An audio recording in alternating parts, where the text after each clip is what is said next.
The surveillance video captures it all. 4 suspects, armed and dangerous, attempting to invade a Southwest Side home. The victim was able to get back inside his house, close his door, semi-barricade it, reach for a weapon that was easily accessible. That's when you hear gunfire. The 4 men retreat, get into their car, but not before the homeowner's bullets hit the windshield.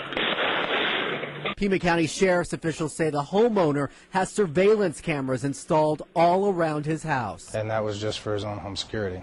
A 15-year-old at home with his 12-year-old sister when burglars try to break in. That's when investigators say the boy grabbed his dad's assault rifle and started shooting, and he hit one of the men repeatedly. This all unfolded this afternoon in the 2600 block of Royal Place Court. 11 News reporter Sharon Min Chow talked with neighbors and investigators. Anxious family and friends crossed the yellow tape into a surreal crime scene. A 15-year-old boy and his 12-year-old sister had been home alone in the Mount Royal Village subdivision. And then about 2:30, a pair of home invaders tried the front and back doors, then broke a back window. A young boy was protecting his sister. You know, he was in fear for his life and for his sister's life. The brother grabbed his father's assault rifle and knew what to do with it.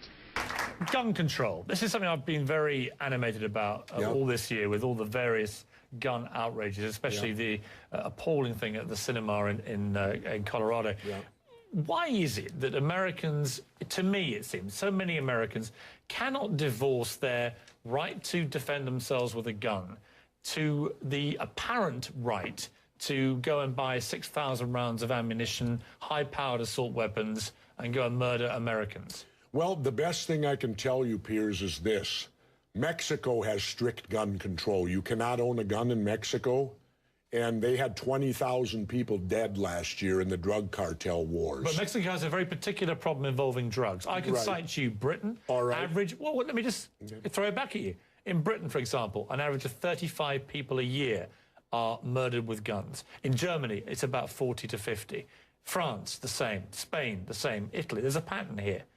America, 11 to 12,000 a year. This country has more guns than anybody else and more gun murders. It's inarguable, isn't it? No, not at all. It is. Because I was in the Philippines, physically, the day Ferdinand Marcos declared martial law and made himself a dictator. And the first thing that dictator did, he gave the people of the Philippines 2 weeks to turn in all their guns or it was the death penalty. Now, why would a dictator do that? Why would he make his #1 priority when he took over as dictator to disarm the public? The Second Amendment is there, and it was put in there not for hunting and fishing like they like to say, because back when they did it, if you didn't hunt or fish, you didn't eat. It was put in there so the citizens would have the ability, if their government became oppressive, they could defend themselves against oppressive government. And when they get our guns, they can have their world tyranny, while the government buys 1.6 billion bullets, armored vehicles, tanks, helicopters, Predator drones, armed, now in U.S. skies, being used to arrest people in North Dakota. The Second Amendment isn't there for duck hunting. It's there to protect us from tyrannical government and street thugs. All right, how many people here die because of car accidents of drunk driving? Do we go to the Ford Motor Company and tell them stop making these automobiles because people get drunk and kill people in cars? It's a facile argument. It's a what? It's a facile argument. There's no equivalence between drunk driving and lethal firearms. My point is... Wait a minute. A car is a 2,000-pound projectile that can go 100 miles an hour. I have no problem with an American believing that their right under the Constitution is that they can defend themselves, especially in their own home, if they're being attacked and they have a weapon. It's also against government. I have a big problem with a disturbed young man, as we saw in Colorado, being able to buy 6,000 rounds of ammunition and a high-powered assault weapon and go into a movie theater and blow away 70 Americans. I have a big problem with that. And nobody else in America in high office seems to share that big problem. Well, I'll tell you what, Piers, I have a conceal and carry license.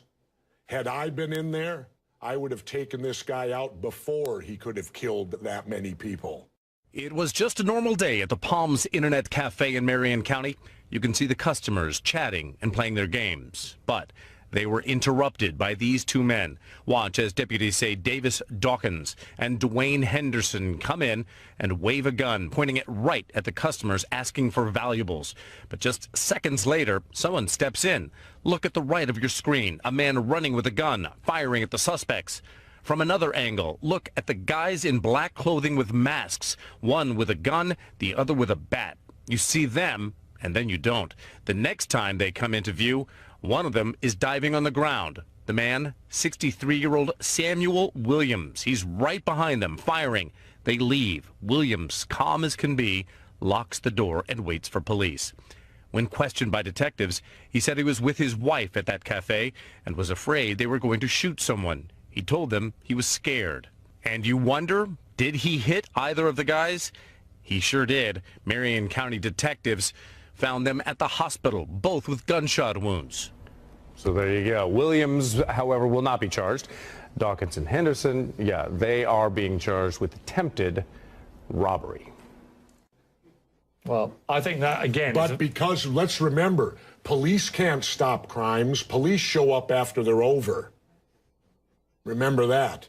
So when you talk about me not being able, if there would have been a legitimate conceal and carry in that theater, quite possibly they could have taken this guy out and saved people's lives. Or you could have had the gunfight at the OK Corral in there and lost even more lives, couldn't you? That's what could happen. Anyway, let's take a break. What roll of the dice would you like? You'd prefer to be unarmed? How many people here think I make crackpot points?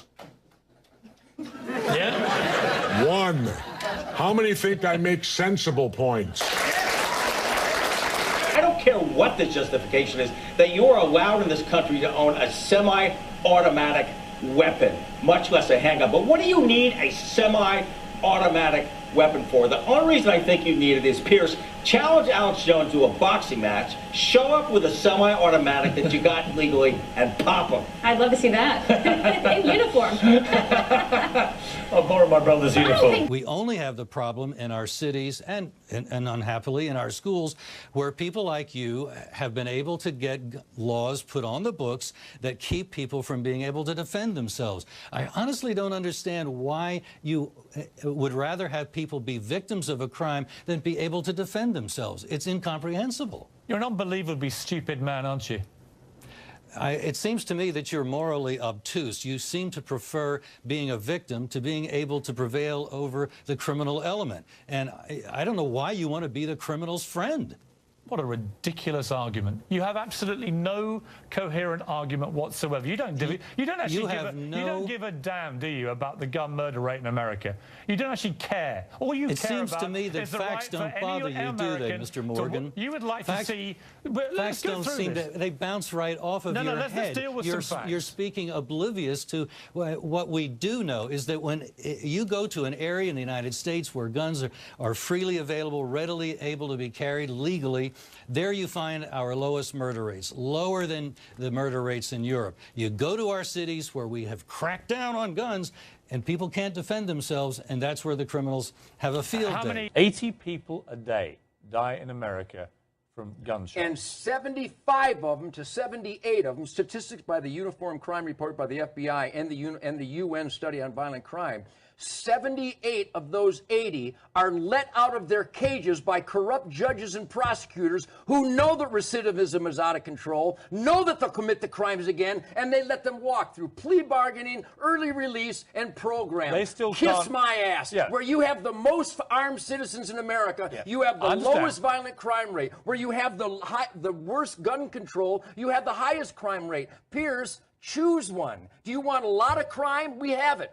Gun-free zones. Do you want less crime? We have that. More people with concealed weapons permit. Why do you guys resist that statistic? And I'm here to tell you, 1776 will commence again if you try to take our firearms. Doesn't matter how many lemmings you get out there on the street begging for them to have their guns taken. We will not relinquish them. Do you understand? That's why you're going to fail, and the establishment knows no matter how much propaganda, the Republic will rise again when you attempt to take our guns.